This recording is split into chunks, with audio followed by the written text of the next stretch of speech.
ময়মনসিংহে ট্রেনে আগুন লেগেছে। ইতিমধ্যে এই খবরটি ভাইরাল হয়েছে ফেসবুক সহ বিভিন্ন সোশ্যাল প্ল্যাটফর্মে।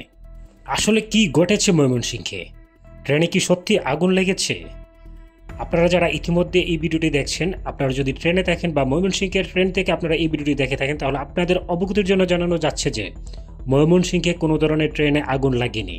ট্রেনে আগুন লাগার যে ভিডিওটি ইতিমধ্যে ফেসবুক সহ বিভিন্ন সোশ্যাল প্ল্যাটফর্মে ছড়িয়ে পড়েছে, সেটি হচ্ছে 2022 সালের ময়মনসিংহে আগুন লাগার একটি ঘটনা। সুতরাং এই ফেক ভিডিও দেখে আপনারা কেউ বিভ্রান্ত হবেন না।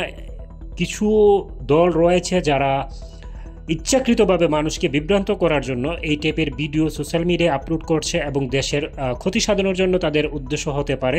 তাই আপনারা যারা ট্রেন ভ্রমণ করছেন ঠিক এই মুহূর্তে আপনারা অবশ্যই এই বিষয়ে কোনো চিন্তিত হবেন না।